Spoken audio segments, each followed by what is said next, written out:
Mun nimi on Tommy ja tää on Tommy's Wine Out. Ja tällä kertaa meillä on 5 suora Venom. Inspiraatiota tähän videoon on saatu Mika Kivelän kanavalta.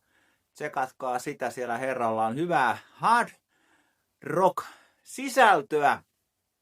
Hänen videoita katsellessaan tulikin mieleen, että mistähän bändistä voisin itse vastaavaa tehdä. Ja mieleen tuli vain Venom, Terveet kädet ja Led Zeppelin. Joten aloitetaan Venomista. Koska jos pitäisi laittaa niin kuin järjestykseen, mikä on se kaikista tärkein ulkomaalainen bändi itselle, niin kyllä se varmaan se Venom veisi sen kärkipaikan sitten.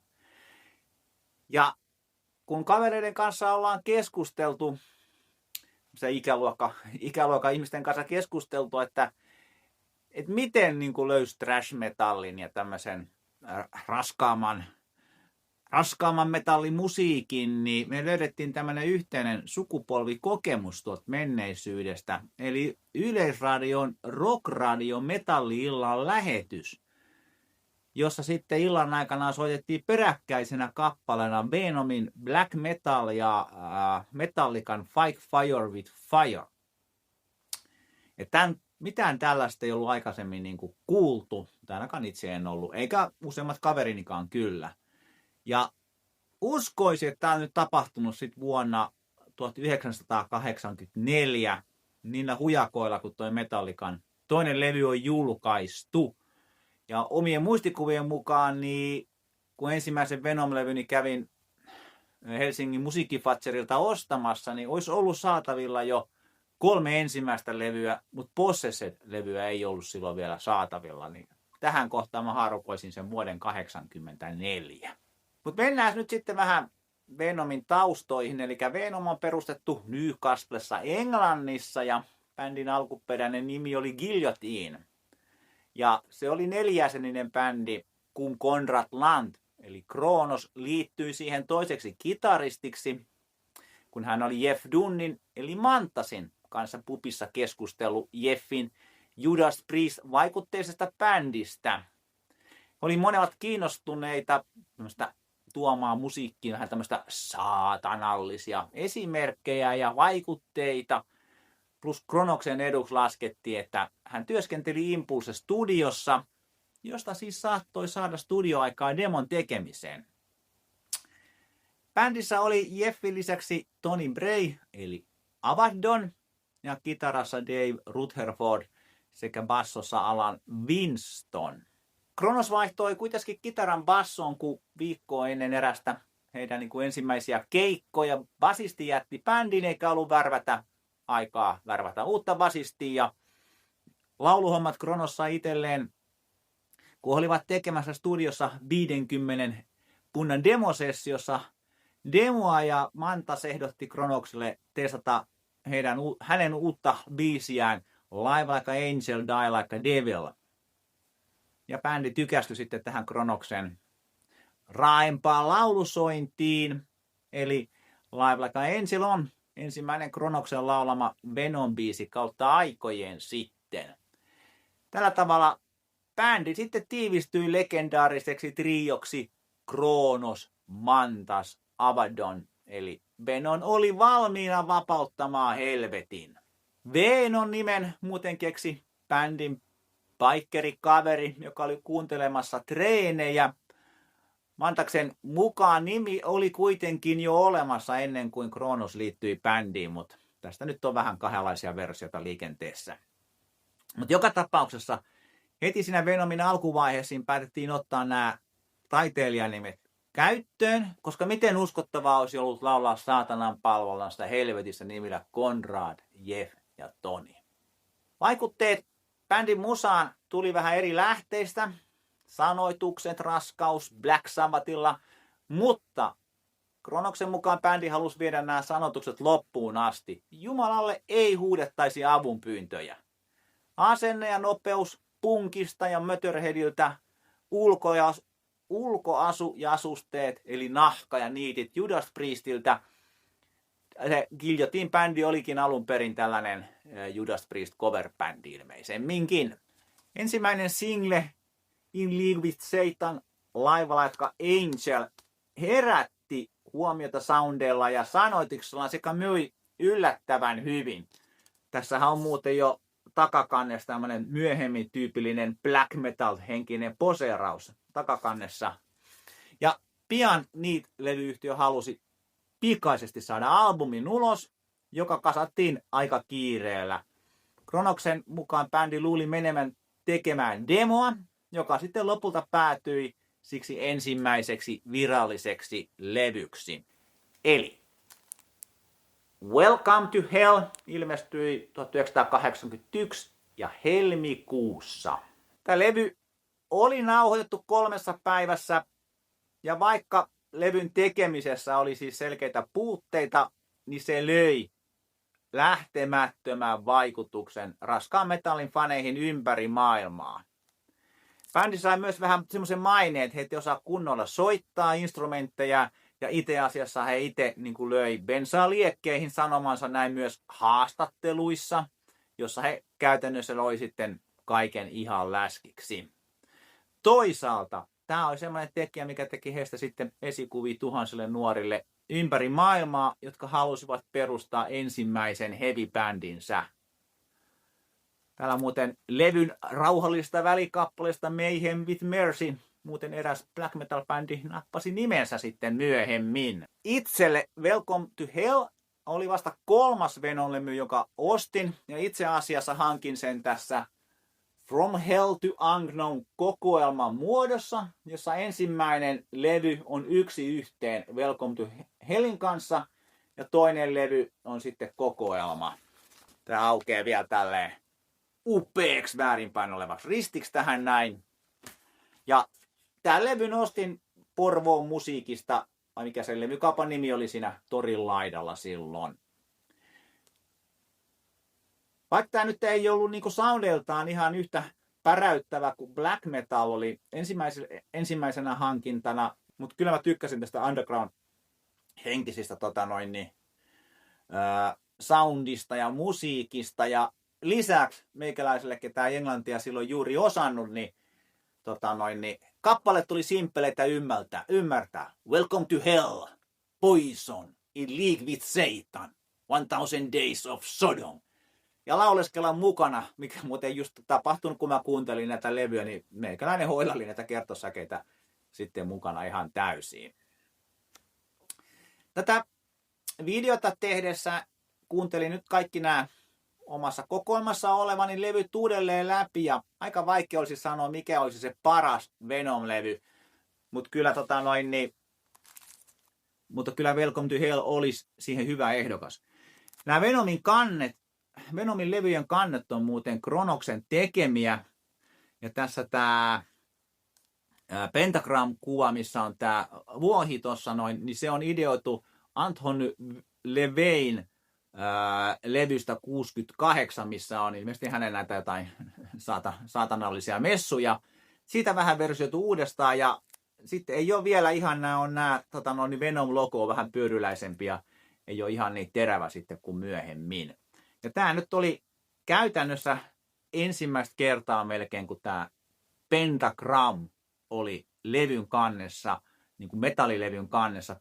Pentagram-bändillä oli ollut semmoinen 71 ilmeisesti jonkinlainen, mutta tämä ulkoasu niin kuin käytännössä vaikutti sitten todella moneen tulevan levyn kanteen. Ikoninen kansi. Seuraavana sitten tuli Black Metal-levy 1982 tammikuussa. Tähän sitten bändi sai jo riittävästi sitä studioaikaa, ja sen seurauksena syntyi yksi metallimusiikin tärkeimmistä levyistä, Black Metal, joksi Venom sitten alkoi kutsua musiikkiaan. Bändi halusi tehdä pesäeroa muihin heavy metal-bändeihin, joka oli yleisnimitys kaikille vähänkin raskaammalle musiikille Foregnista alkaen.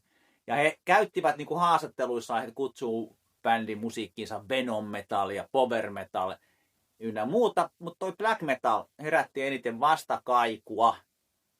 Siitä siis uusi tyylilaji musiikkigenrelle, josta muodostui myöhemmin sitten oma genressä norjalaisten bändien toimesta.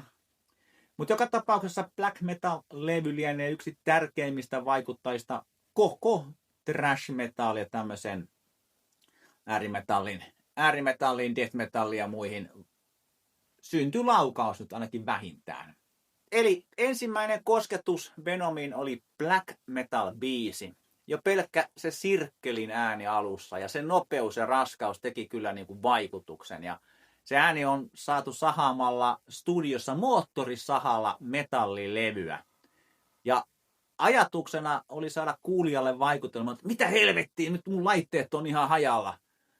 Ja itse asiassa ne biisin sanathan kertovat Venomista soittamassa musiikkiaan livenä. Ja black metal oli myös ensimmäinen Venom-levy, jonka ostin tällaisena upeana kuvalevynä Helsingin musiikkifatserista. Ja vaikka tämä on tämmöinen kuvalevy-painos, niin kyllä tämä kuulostaa ihan hyvältä, ei ole mitään vikaa äänessä. Ja täällä takapuolella vielä tämä hauskasti kehutaan. We drink the vomit of the priest, make love with the dying war. We suck the blood of the beast and hold the key to death's door. Eli niin kun kuolevien pappien oksennusta juodaan, niin kyllä tästä niin kuin ymmärsettiin heti silloin jo, oli mielikuva, että ei nämä nyt tosissaan ole, vaan tämä saatanan palvonta, satanismi homma, niin helvetin palvonta, niin se on niin kuin hyvä show ja tämä ulkoasuhomma silloin kanssa. Eli niitit ja nahka ja kyllä ne vähän ne Mantasin ninja-asut nauratti jo kyllä silloinkin. Tuotantoarvot on jo sitten tällä levyllä täysin niin kuin kohdillaan, eli ensimmäisen levyn mukaisesti raskasta, nopeaa, mutta nyt myös siis kuulostaa tosi hyvältä. Vaikka nyt en ehkä nyt sanoisi tätä levyä Venomin parhaaksi, mutta Hilkulla se kyllä on, niin mutta kyllä tämä on sitten joka tapauksessa ehdottomasti niin kuin se tärkein levy. Ja ihan täynnä tämä klassikoita, black metal, To Hell and Back, Buried Alive, kaikki. Ensimmäinen levyn puoliskon päättävä toi Teacher Pet eroaa sitten huumorisanoituksillaan tästä joukosta, joka mun mielestä alleviivaa sitä, että tosissaan ei olla, vaan halutaan pitää kivaa. Biisi muuten perustuu tosi tapahtumiin, eli luokkahuoneessa ei kannata runkata, voi päätyä laulun aiheeksi. Ja B-puolen Countess Bathory muuten antoi nimensä toiselle tärkeälle black metal-pioneerille, eli Bathorille. Ja silloin 80-luvulla tuli ihmetelleeksi, että miten levyllä oli seuraavaa levyä viittaava At War with Satan intro. Että oliko niin kuin bändillä jo todella näin paljon valmista materiaalia, vai onko tämä joku bonuskappale, joka on laitettu tähän myöhemmin. Se At War with Satan oli alun perin Kronoksen idea romaaniksi, eli sillä ei vielä ehkä tässä vaiheessa viitattu siihen tulevaan klassikko-biisiin ja levyyn. At War with Satan 1983 kesäkuussa julkaistu. Ja Venom halusi silloin tehdä kaiken toisin kuin muut vertaisbändit tähän aikaan. Hän oli muun muassa ilmoittanut, että ensimmäinen englannin keikka tultaisiin tekemään Hammersmith Odeonilta. Että he ei lähde kiertämään mitään bubeja. Ja tämä oli myös vähän tämä At War with Satan konseptialbumin tarina. Tätä ei todellakaan Venomilta silloin odotettu. Ja Kronos itse kutsuu At War with Satan levyä bändin 2112-albumiksi Rushin Prokelevyn perusteella. Ja vinkkinä on, että black metalin At War with Satan intro ja itse levyn nimibiisi kestävät yhteensä 21 minuuttia ja 12 sekuntia. Eli 2112. No en nyt tätä lähtenyt tarkastamaan kyllä, mutta saattaa pitää paikkansakin. Ja tämäkin levy on muuten ostettu Helsingin musiikkifatserista. Ja muistan, että mä harmittelin silloin, että tästä ei ollut semmoista kuvalevyversioa saatavissa, vaan piti tyytyä tämmöiseen karvalakkimalliin. Ja tässä mun omassa painoksessa, niin täällä on tämä ilmeisesti jenkkipainos ja täällä on mukana myös Manitou siinä A-puolella sitten. Jostain syystä tätä levyä ilmeisesti aikoinaan pidettiin vähän pettymyksenä, mutta ei ne Venomin resurssit ihan riittäneet täyttämään tätä massiivista ideaa, ja ilmeisemminkään bändi, joka on koskaan myös soittanut livenä At War with Satania. Mutta itselle se kaikkien aikojen paras Venom-biisi on nimenomaan At War with Satan. Mä en niin kerta kaikkiaan kyllästy siihen biisin tarinaan sodasta saatanan kanssa. Ja kun biisi loppuu, niin se tekee heti mieli laittaa aina uudestaan. Eli aika ovelasti koostettu kappale. Ja ehkä jos pitäisi valita se kaikkien aikojen kovin metallikappale ikinä, niin mä varmaan At War with Satanin nimeisin myös sitten siihen.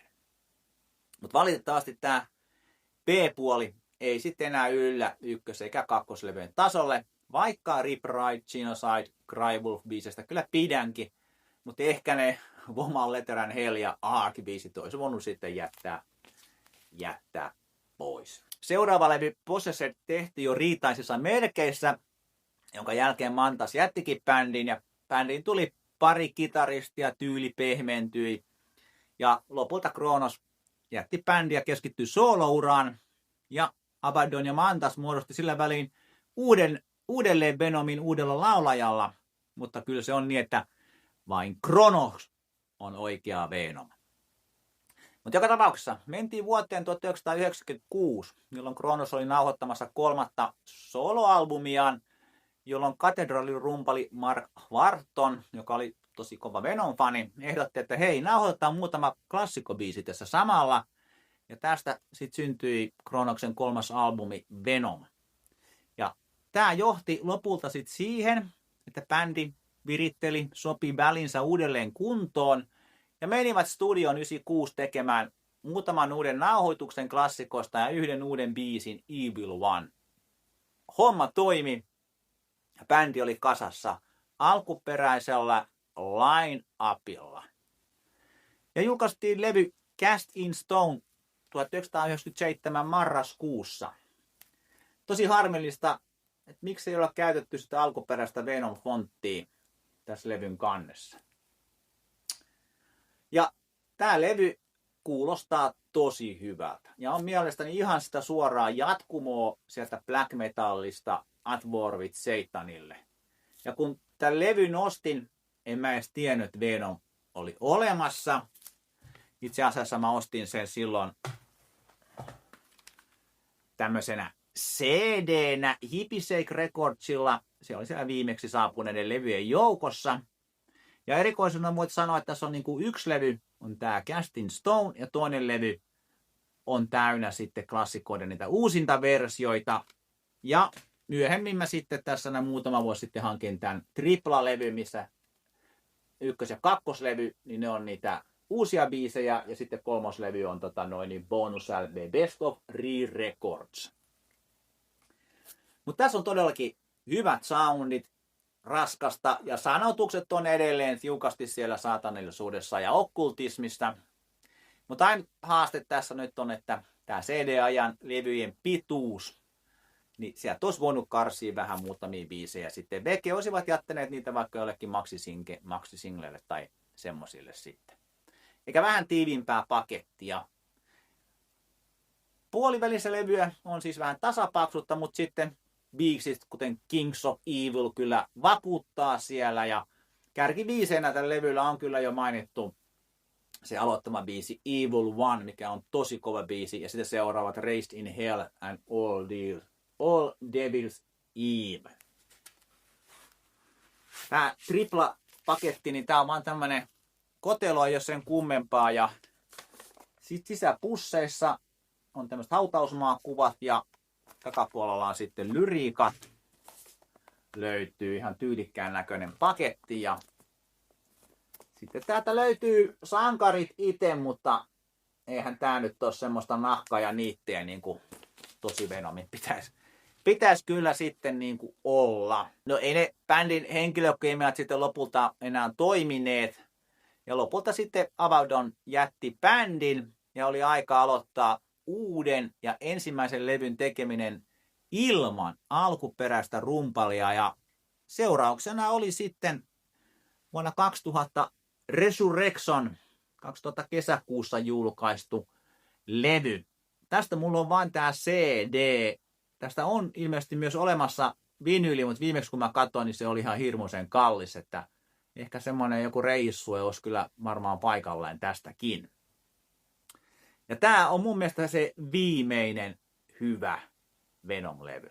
Seuraava levy Metal Black olisi saanut jäädä bändin viimeiseksi. Sen jälkeen ei ollut enää mitään annettavaa metallimusiikin saralla. Ja tää on ostettu Itäkeskuksesta olleesta CD-levykaupasta. Mä nimen muista, mutta jotenkin se liittyy tuohon ruotsalaiseen Next Stop musiikkitukkuun. Sellainen mielikuva mulla on. Resurrection on ehkä se kaikkien raskain Venom-levy. Tuplavasarit jauhaa tasaisesti ja levyyn aloittava kärki kolmikko on ihan niin kuin huippulaatua. Resurrection, Vengeance, War Against Christ. Eli perinteisestä sanoituslinjasta pidetään tiukasti kiinni. Mutta sitten vähän sama homma kuin Casting Stone-levyllä. Ihan koko levy ei kanna. Mutta sitten levyn loppupuolella Black Flames of Satan, Man, Myth and Magic sekä 13 pitää kokonaisen vahvasti siellä helvetin liekkeen paremmalla puolella. Lopulta sitten vuonna 2002 Kronos joutui kiipeilyonnettomuuteen, joka pakotti hänet vuoden tauolle. Ja tähän niin kuin päättyi siis semmoinen Venomin hyvin alkanut uusi tuleminen. Ja tässähän on nyt sitten itse asiassa tämä 5 suora nyt sitten jo selvinnyt. Eli alkuperäiset Welcome to Hell, Black Metal, At War with Satan ja sitten 90-luvulta Casting Stone ja 2000 Resurrection. Ja hei, ihan mielenkiintoista olisi kuulla, minkälainen merkitys Venomin musalla on ollut teille ja mitkä on ne teidän 5 Venomin S-levyä. Ja jos tämä meikäläisen 5 suora nyt tässä yhtään innoitti, niin otetaanko seuraavaksi Terveet kädet vai Led Zeppelin? Ei mitään muuta kuin pidetään ne helvetin liekit siellä yllä kotona ja Venom soimassa. Se on kuulkaa moi.